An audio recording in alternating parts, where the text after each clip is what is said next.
Senator Merritt on her way, and that'll give us a quorum, but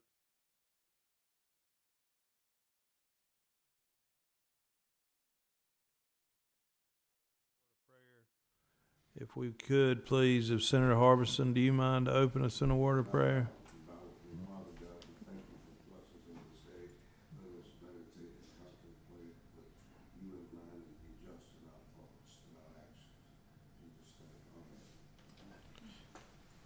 We initially had 4 bills on the agenda. Representative Vance could not make it, so we were only going to hear 3, and this is going to be a hearing only on all 3 of the bills. Can I start since it's hearing only? And you can, yeah. Okay. So we'll start with House Bill 384 that we heard last year. Representative Henderson.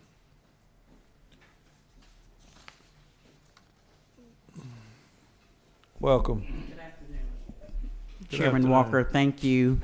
HB 384 was heard in the insurance last session and, of course, in Senate rules. It made it to the Senate floor on sine die. It was on the calendar, but it did not get heard. So thank you for a second chance, Chairman Walker. HB 384, early detection prostate cancer.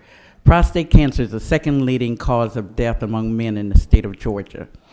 During 2024, there will be 9,620 men diagnosed with prostate cancer, and 1,070 of them will lose their battle. Those numbers are enormously too high. Prostate cancer early on has no symptoms and no pain. Waiting for pain to be tested means it can be advanced in stages tremendously. A PSA test is required starting at age 45. HB 384 is necessary because until we find the cure, early detection is our only key. Early detection saves lives. So HB 384, this legislation would save lives of many men. Thank you. All right, we have a question. What mic are you, 13? Yes, sir. Thank you, Mr. Chair. Just to address once again, I think a great bill that you're bringing forth, and I thought we'd passed it last year, but like you said, apparently it got caught up in the sine die atmosphere that usually prevails. But I just want to once again thank you for thinking about men's health. Sometimes we don't do as much as we should ourselves, so we certainly appreciate it. Thank you, Mr. Chair. Thank you, Senator Harbison. Further question? Question. Thank you. Thank you for bringing it. Appreciate that. Do you know what the cost is for the testing? Do you have any idea of the range of cost for a test like this, what that runs? The cost annually for insurance providers is free once per year to men. So there is no cost if you're doing it annually. Now, further testing like biopsies, etc., further testing would maybe a cost on the insurance. It's free under the insurance. Once per year, yes, sir. There's nothing free, by the way, just wanted to make that clear. It's part you're paying for, but nevertheless. It's, right, provided on the I insurance. didn't know if you knew the cost of the test itself, because either the insurance pays it or the individual pays it. I was just trying to, if you knew a cost from that standpoint. The cost that I investigated last session was $384 out of pocket if you are not insured. Sure. Okay, yes, sir. That's what I needed. Thank you. You're welcome, Senator. Representative Henderson, you're asking the insurers, the health insurance companies, to notify their policyholders beginning at age 40 of the need for or the value, I guess, of a prostate exam, but you're not mandating coverage for that until age 45 unless the doctor orders it, and I guess that'd be based on probably family history or some other cause. Is that? Yes, sir. Family history or genetics testing, provided those are positive, then yes, there would be further testing. But just to begin, is the PSA would at least alert men to let them know whether they have a problem or not forthcoming in the future. because there are no signs and no symptoms. And just to let you know, Chairman, Martin Luther King, prominent figures like Martin Luther King Jr.'s son just passed away with prostate cancer, Desta King. King Charles was just diagnosed with prostate cancer. The Secretary of Defense, General Austin, he was just diagnosed with prostate cancer. So we're covering Georgia first because it's widespread worldwide, and it's very important. I'm just trying to save lives and alert men that early detection, it doesn't take but a few minutes to get a PSA test done. See if anybody signed up to speak on this. Any other questions from the committee? I welcome any questions.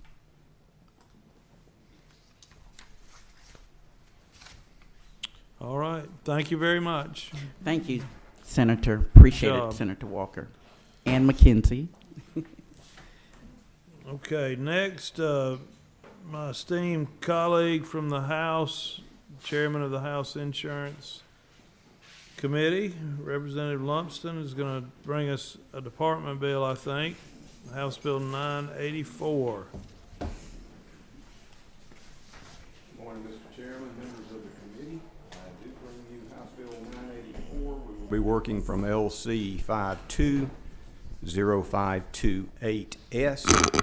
This actually combines two department bills. The first one We don't have that. addresses 4 issues that are important to the department. Section 1 and 2 sets the framework for off-duty use of department vehicles by post-certified officers of the Department of Insurance. The third section deletes a subsection of state law to bring us into compliance with the National Association of Insurance Commissioners model law dealing with small cap life insurance companies. And Section 4 provides for electronic delivery of health plan documents and other notices as a default, providing certain conditions are met and the insured does not opt out. Mr. Chairman, Yes, sir. all right, we've got down HB 984, LC 520381. There's a committee sub for this? There is a committee sub, and I was under the impression that they had provided you with the committee subs. No, sir. You have Glad we're having a hearing, so Okay. that'd be nice.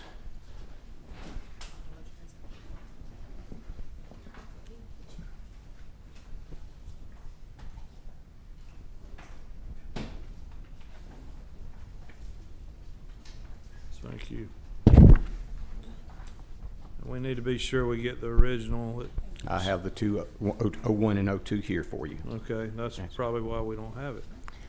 I was told that it was provided. I'm sorry.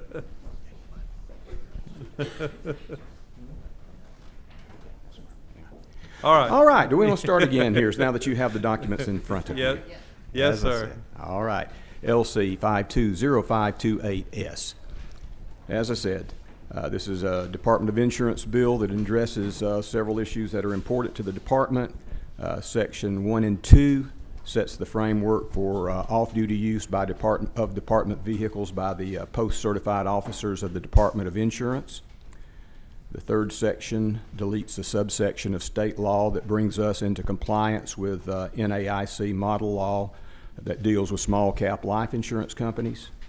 Section 4 provides for electronic delivery of health plan documents and other notices as a default, providing certain conditions are met and the insured does not opt out.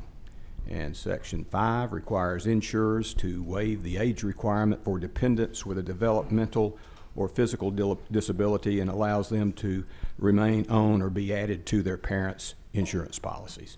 As I said, these are all department requests, and I'll be glad to answer any questions, or I have a representative from the Commissioner's office here who can help answer any detailed questions. Okay, good job. So Section 1, off-duty use of vehicles. I think that's a good thing. It's good to have a higher profile, I think, in the community. and you never know when you're gonna get called to be on duty. But if you would, Jeremy, introduce yourself and maybe speak to the impetus behind wanting this. Y'all have explained it to me, but I want the committee to hear. Certainly, Mr. Chairman, and thank you. My name is Jeremy Betts. I'm Executive Counsel to the Office of Commissioner of Insurance and Safety Fire. Section 1 and 2 are very similar, but that's because we have two law enforcement agencies housed under our department.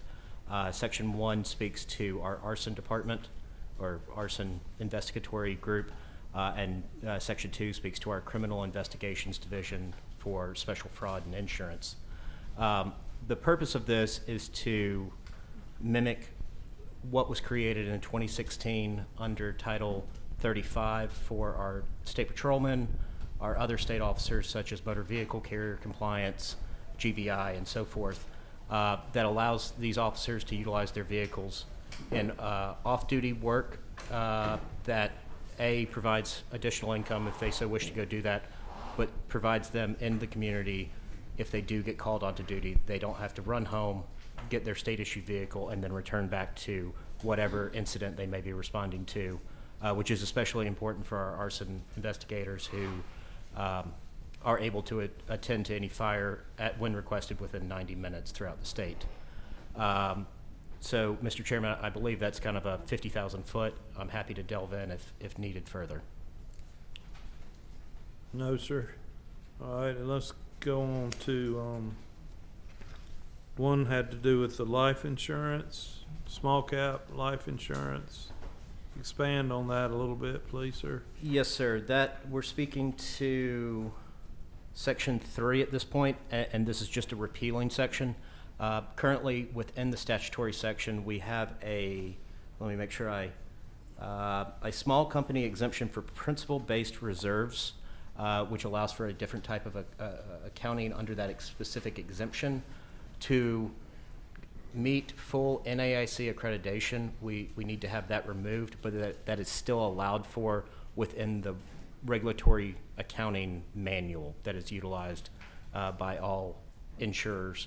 So it's essentially a code compliance within our NAIC accreditation. Can you give us an example of this? Is it Senior Life in Thomasville? Yes, Senior Life insurance in Thomasville would be an example of a smaller entity that would take full advantage. Sir, if you would like, I can present Scott Sanders, who is our Director of IFO, Insurance Financial Oversight. Okay. So they're not large. The cost, I guess, is a cost. Yes, sir. To be a NAIC certified. Well, for the state part of the accreditation, what this requires is that they have certain extrapolations and assumptions made for the larger companies going forward, and the small company exemption allows for them to account for that in a different model given their limited ongoing basis. And is this only, I guess it would only impact Georgia domiciled That is correct, sir. companies, which we want to encourage Yes, sir. that anyway, more domiciled here. Yes, sir. Am I- From my understanding, in practice, this will present no difference for a company who enjoys this exemption currently, because this exemption is contained within the manual for accounting. And so they can still utilize the exemption based upon the manual. It's just not carried within the statute. Okay. And then expand on section 4, please, sir. Yes, sir. This provides for, I believe the legislature last year allowed for this for PNC carriers. This is the e-notification for health insurers, whereas electronic delivery will be the default position. All insureds would still have the opportunity to opt into written, so long as the insurer has met a certain level of information that's defined within lines 105 through 110 ensuring that they do have a viable email address, that they can receive information, that they regularly use this type of information. And that, I believe, speaks to it, sir. Good. And then lastly, we're gonna give the authority to the department to determine if somebody is developmentally disabled or physically disabled to remain on their parents' health insurance beyond age 26. Yes, You sir. all will make that determination rather than DBHDD. This would allow us to rely upon a physician's attestation, whereas, at least through the statutory construction that I've been able to piece together, this stems out of about 1976 when this was first put into, I believe it was DHR at the time, that would make an ongoing determination for developmental disabilities. And then through the process of how agencies have been formed and reformed throughout that time period, this landed at DBHDD, and through our Georgia Access work, we uncovered this, asked how we should go about having DBHDD test for this, if test is the right word, or attest to this. And they were, from my understanding, this has not been a practice that had been going on. And so this is trying to codify essentially how it's been working. And we just didn't want to run afoul of statutes once we were made aware of them.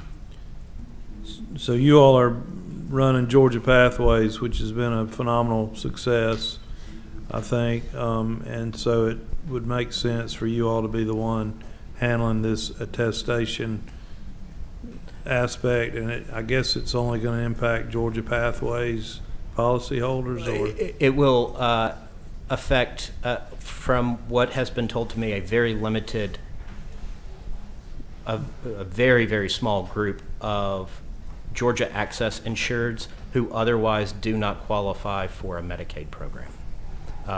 So yes, sir, it's a infinitesimally small population of groups that I am trying to rationalize would not be otherwise under an ABD policy under Medicaid. Okay. All right. Very good. My Vice Chairman, you got a question? Yes, sir. Okay, thank you. Under Section 3, I was just curious, number of companies that would affect, and is that by asset size? And are they also subject to the guarantee fund? Just curious on that portion. To your first question, I can get that information to you and get it back. I don't have that off the top of my head, sir. And It's 14 companies. okay, 14 companies? asset size 300,000 or 320. and sir, your last question. I apologize. Are they subject to the guarantee fund? Yes. Okay. Okay. Yeah. All right. 14 14 companies currently. Is that what you said? 14 domestic selection plans. And 300 million or less in assets, and they are protected by the guarantee fund. Yes, sir. Okay. All right. Good question. Most of these are, I'm assuming, are they life health, Life. life only? Yes, sir. Okay. Question on Section 4, just curious, I know we did some things. Most of our laws are driven by U.S. mails. This electronic issue is, the default is electric unless you choose to take mail rather than mail choosing to take electric. Am I correct? Yes, sir. And that requires a signature on their part, I'm assuming, from that standpoint. I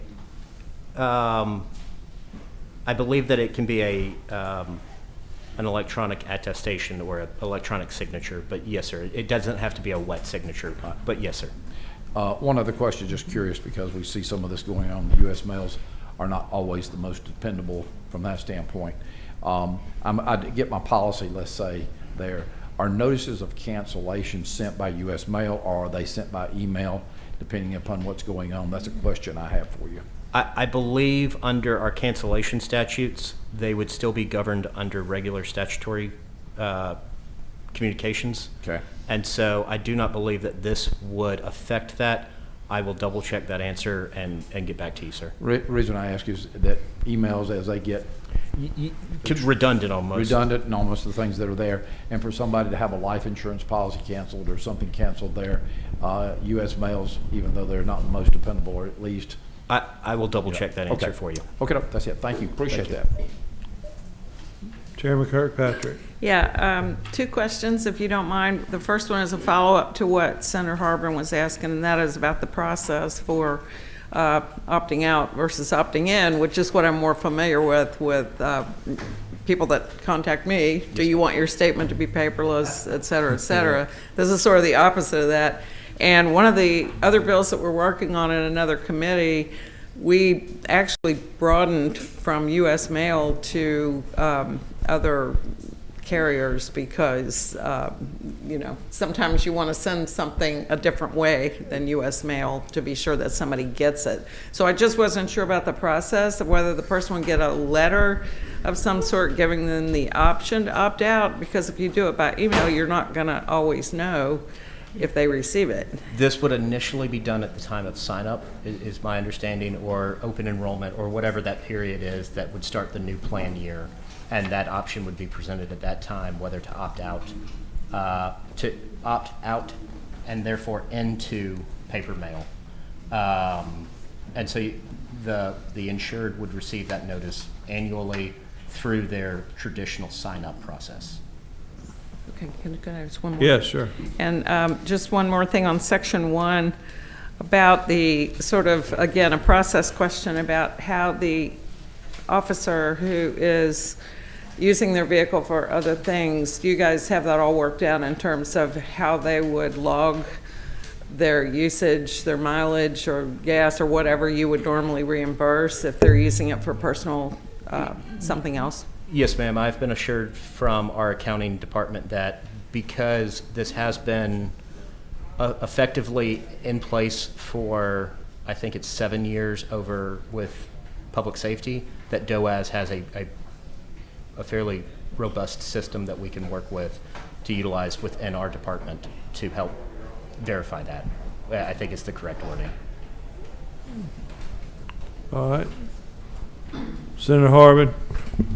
Real question. These people that are using the vehicle, they're using that for personal use and for business use, am I correct? Insofar as personal use would be for, this allows them the opportunity to use their vehicle to take off-duty work. And so I would want to distinguish between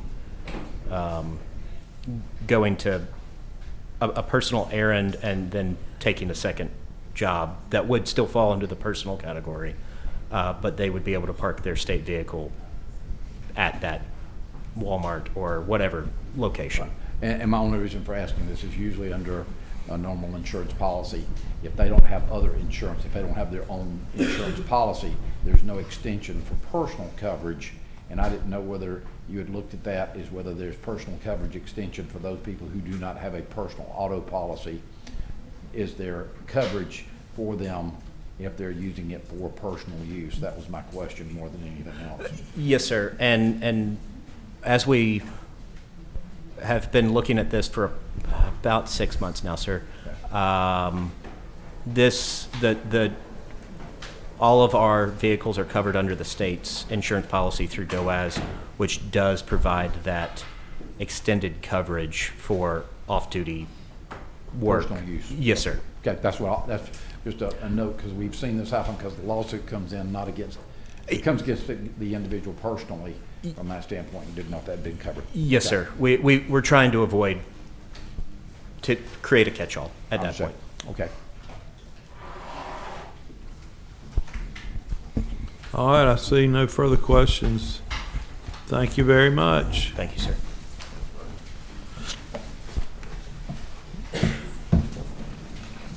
Okay, next, Chairman Powell. Thank you, sir. Thank you.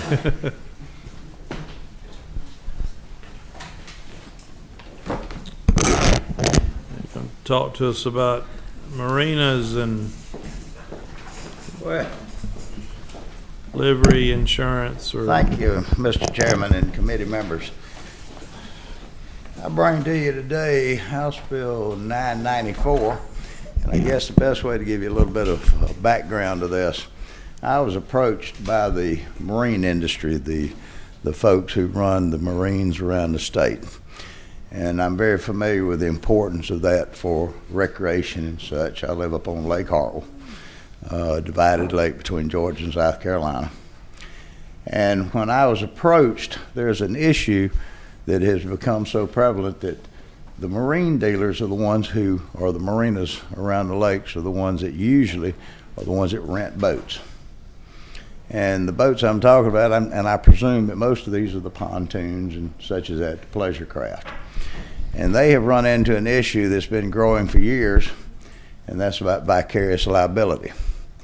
Georgia's one of 3 states in this nation that does not have a division, so that whoever creates a tort is the responsible party.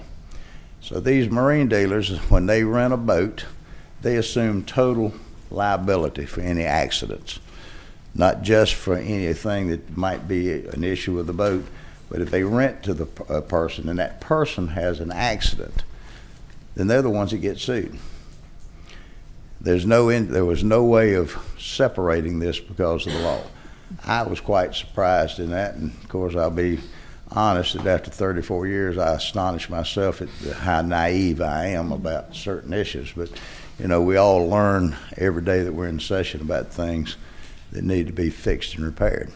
To me, it was quite simply that if you're renting a boat, then you assume liability if that boat was in disrepair or some issue with the boat. But if the person that rents that boat, if they had an accident or whatever, they'd be the one that would be liable. And I thought this was a simple fix when I told them I'd take this issue on. I figured we'd just draft it the same way we do car rentals and let spot insurance pick up for the car rentals. Well, unfortunately, it don't work that way. And the reason it doesn't work that way is because there's no insurance company in the country that writes spot insurance. And that's quite strange. So what you've got is you've got 47 states, and they just divided the liabilities on the renter of a boat that rents that boat if they're the reason for an injury or a tort of some sort. I want to give thanks. Normally, I'm suspicious of anything I have to do with the Georgia trial lawyers, but I will tell you up front, they came to the plate, and they were very logical, and they worked on this because what we're talking about is putting an industry out of business in the state of Georgia. We have lakes up and down the length and the width of this state. You've got all the lakes that y'all know about, and if we don't have a venue to rent boats, then that's going to be an economic disadvantage to the state of Georgia. The bill you see in front of you is a product of the insurance industry and GTLA, and my thanks to Chairman Lunston for shepherding this in a private meeting. And I'm not going to tell you there was a bloodletting. They all came to the table because they all realized the importance of this. So the livery system, and basically what the bill says is that it spells out that if you lease a boat, you're responsible. If you create a tort or an injury, you're the responsible party.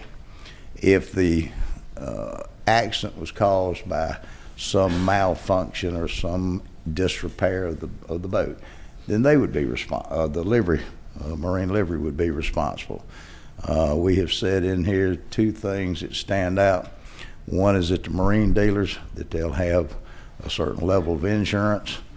I believe it's $500 and $1 million insurance, and they will clearly post both, and I'm sure they do this in the contracts, that they'll clearly post that if you lease this boat and the tort is yours or the injury, that you're responsible.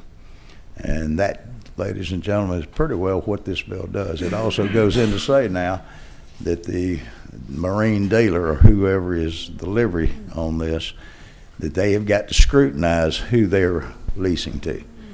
They have to have proper training. You know, we have a boater safety course. If you were born after, I believe, 1998, you've got to take a boater safety course before you can drive a boat. So, you know, they've got to check out these credentials. And it's like I'd said, you know, they've got enough sense to know that if a truckload full of college boys shows up with the back of the truck full of beer, they know better, because beer, alcohol and water doesn't mix. And these are the companies that are very, very serious about it because it's going to put them out of the livery business. So Chairman, thank you for bringing this. I've had a little more time than the committee to look at this and wrap my head around it. I like it. In order for the marina to avail themselves of this, what I'll call kind of immunity or partial immunity from a lawsuit, they have to carry insurance. They do. If they don't carry insurance, then they don't avail themselves of this protection. That's correct. The limits so we're looking at LC 520455S. The minimum requirement on the insurance, and this is a minimum, they can get more if they want and probably should, but it's $250,000 per person per occurrence and $500,000 aggregate. That's Correct. what I I'm guess sorry. you all settled on. I had misspoke when I said 500 a million. It does put some responsibility certainly on the marina to not be renting a boat that they knowingly is in bad repair. Also, they have to verify that they're not renting to anybody under the age of 16 and that they've had the boater safety training. And then they've got to put a notice clearly on the rental agreement in bold font, big, large font, to make the rentor aware that they are not covered by the marina's insurance and that they ought to have their own insurance for any liability they cause. So I think y'all have done a thorough job with this. My couple of questions. One, it defines vessel in lines 17 through 22. So we're not talking about jet skis. No. Which are, some of these lakes, those things are pretty dang dangerous seeming to me. So that's not contemplated in this bill. So I guess it would, a marina would have to, if they want to rent jet skis, it's at their own peril to some degree. I don't, quite frankly, living on Lake Hartwell, I don't know anybody that rents a jet ski, even on the South Carolina side. The folks over the marinas over around Clemson, there's across the lake from me, as crazy as they may be about their football, at least I don't even think they would rent a jet ski. But looks like good work to me. But saying that, the board's lit up with questions. We do have somebody signed up to speak to the bill. So if you have a question for the chairman, I'll recognize you. If you want to wait and hear from the other testimony, you can wait and I'll recognize you then. We can bring the chairman back up. So anybody got a question for the chairman? All right, Senator Kirkpatrick. Thank you very much. I completely understand what you're trying to do. And in my district, I've got a big lake and very near the Chattahoochee River where there's a lot of raft rentals, canoe rentals, that type of thing. So I'm just trying to figure out how those would be handled. I mean, they're obviously not 16 feet, so No. we don't have anything currently in the law No, about. they would be exempt. This only deals with boats at 16 foot or more. And that's thanks. defined in lines 17 through 22. Doesn't cover seaplanes either. All right. Senator Harbison. Yes, Mr. Chairman, just very briefly, we have only, 3 states that does not recognize the liability That's passing exactly on right. to the We're renter on We're one that. of 3 states that One of does 3 not states. have a common sense division of liability. But at the same time, one thing, so the renter of the boat or the vessel would have to make a judgment call about, and visually, you mentioned about some guy showing up with, so obviously not prepared or something like that, or inebriated. That onus is on them if he leases it out at that time. Is that correct, Mr. Exactly. Chairman? They've got to show cause, and most of the most of the marinas, quite frankly, I talked to, because they're under the gun. Most of these places are on the verge of not leasing anymore, because there's been several large judgments that weren't the fault of the marina. It was the fault of the person that rented the boat. But there's been several large settlements that's virtually put these marinas out of it. You can only stand a $4 million judgment against you for an action that wasn't committed by you before you go out of business. Thank you, Mr. Chairman.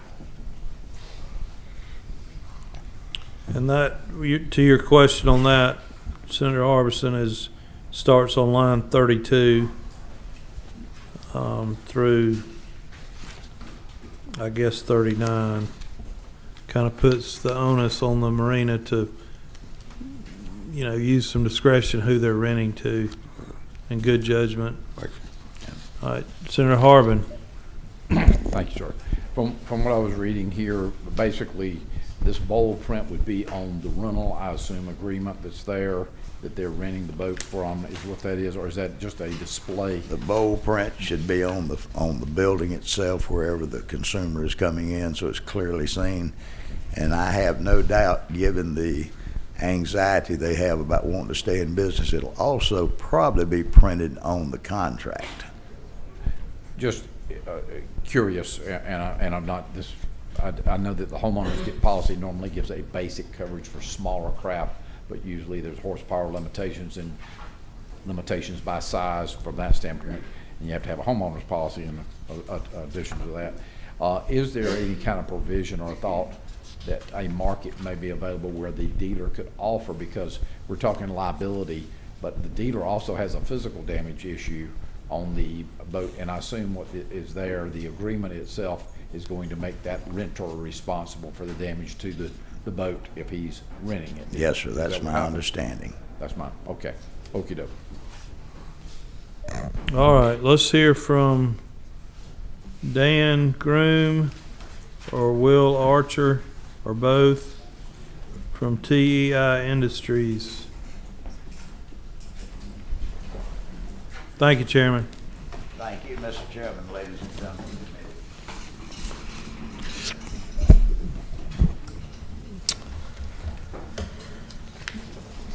And I think we may have a handout from you all. Is this your product right here? Yes, it is. So they gave us we weren't able to put this on a PowerPoint. I guess we got screens, but anyway, it didn't come through. It was too large. It looks beautiful, doesn't it? And then there's also in your folder a 2-pager on what the bill does, by the way. But go ahead. Chairman Walker and Senators, thank you for allowing us the opportunity to come and speak with you guys today. We want to thank you for your service and commitment to our great state. We'd also like to thank Chairman Powell for championing this issue for our industry. My name is Dan Groom-Traina, managing partner at TEI, more commonly known as Best in Boating. With me here today is William Archer, who leads our boat rental operations, as well as Brent Pearson, who's sitting behind me, our Chief Operating Officer. Our company was founded by my dad, Doug Traina, in 1981 with the purchase of Park Marina in Red Top State Park on Lake Allatoona. It was just him and one employee at that time, and over the next 43 years, he steadily grew our business into what it is today, a 100% family-owned company here in Georgia with 4 marinas on Lake Allatoona and the largest marina on Lake Lanier.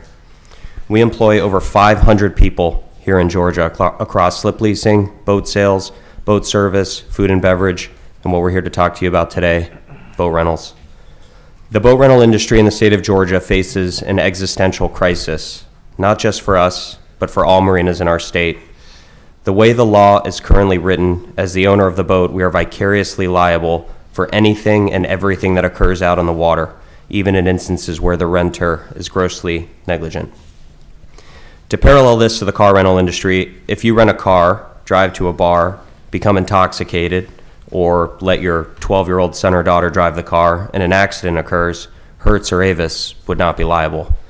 By comparison, if this same series of events happened with boat rentals here in the state of Georgia, we would be liable just because we own the boat. I'd like to share one real-world example of how this has directly impacted us. In 2019, we rented a boat to a gentleman who went through all of our training procedures, passed the boat rental safety course, which William will touch on here in a second. When he left our facility, he was trained and was made fully aware that he did not have consent at any time as the captain of the vessel to consume alcohol or be under the influence in any way. Out on the water, he subsequently willfully, intentionally, and negligently broke not only our rules, but also the law, and got both drunk and high on drugs. He started the motor and put the boat in reverse while the swimmer was in the water. A young woman's leg was mangled, resulting in amputation. The renter was arrested and went to jail and was charged with BUI and possession of drugs. Our insurance company had to settle out of court for $4.2 million, despite our pleadings with them to fight, all because our training and education, consent policies, both verbal and in writing, and all other reasonable procedures do not stand a chance against vicarious liability, a Georgia code that was written in 1968. 47 other states in our country have adopted language that provides protection for boat rental liveries in these instances, and unfortunately, we are one of the 3 who have not. The existential threat that we face is that we are on a razor-thin margin to being uninsurable, which will cause our entire industry to cease to exist overnight. 10 years ago, we had 7 or more insurance companies to choose from. Slowly, they have all left the state of Georgia, and this past year, we had 1. We are one major claim, not just for us, but for anyone in our industry, from having no options, and we, alongside all other boat rental operators, will be forced to stop operations. We are asking for your help and consideration to allow our industry to survive. With that, I'd like to turn it over to William Archer, who leads our boat rental operations. Thank you, Dan. Good afternoon, Chairman Walker and Senators. Thank you once again for your service and commitment to our state, and we very much appreciate this opportunity given us today to advocate for our industry. My name is William Archer. I've worked in boat rentals at Best in Boating for 34 years. And to start, I wanted to share a few numbers and facts about our business, our boat rental business in the state of Georgia. We have 130 rental boats in our fleet. We employ over 100 people and are grateful to complete over 10,000 rentals annually. With an average of 6 people per vessel, we provide affordable lake access for over 60,000 people each year. And we believe boat rentals provide key access to our state's natural resources and are a huge component to tourism and recreation within our local communities.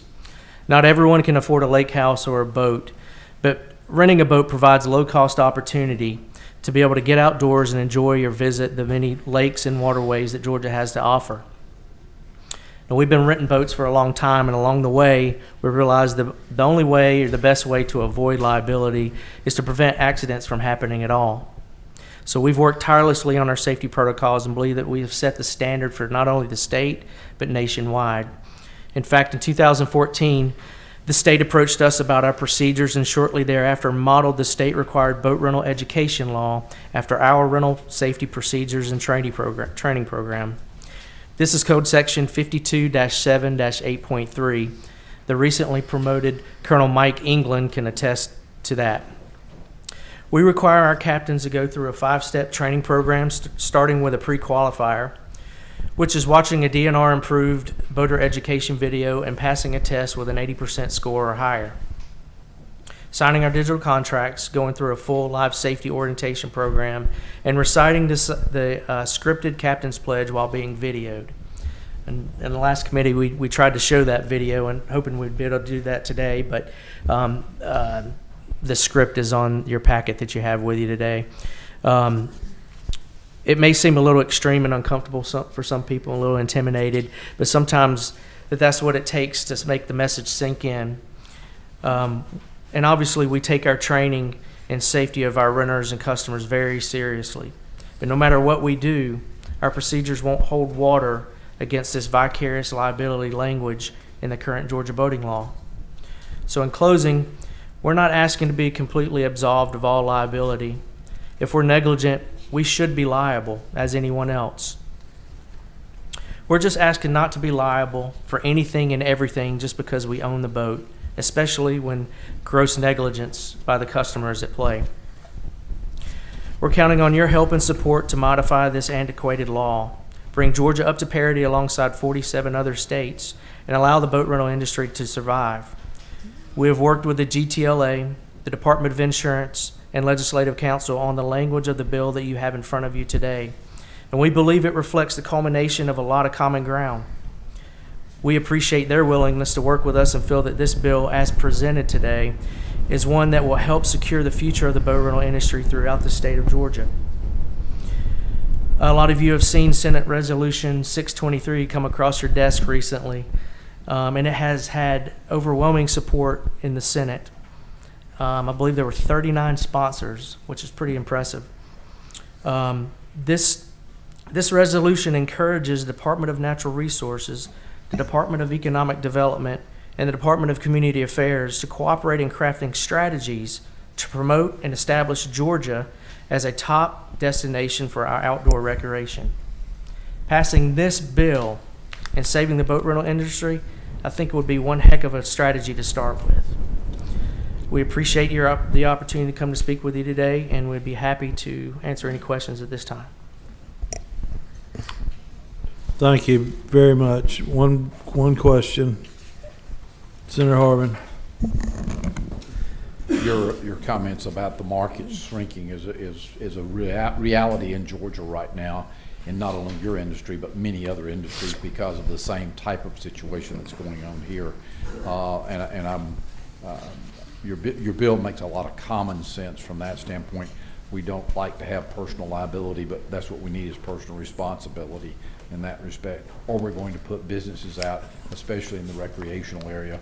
I see from zip lines to the equestrian areas, we have laws that have allowed them to continue doing business. And I think that makes a lot of sense. Curious in the marketplace, because I've not dealt with that. Is there any market to allow the consumer who's buying rental coverage, which is done in the rental car industry and other industries? Is there any type of market for that? Just curious.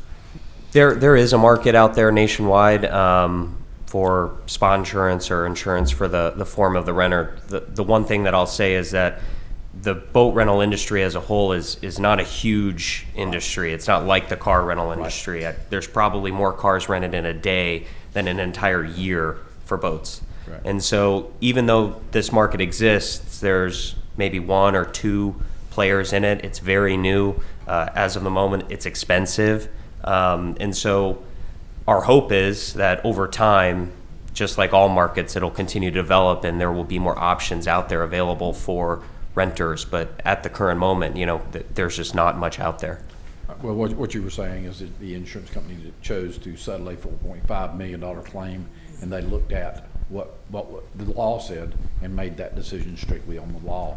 I think your bill, it makes common sense, and it's the kind of thing that we've got to see more common sense legislation like this to open up industries that, hey, the citizens of Georgia can enjoy, and that viable businesses, family businesses can operate, and they can't operate without insurance.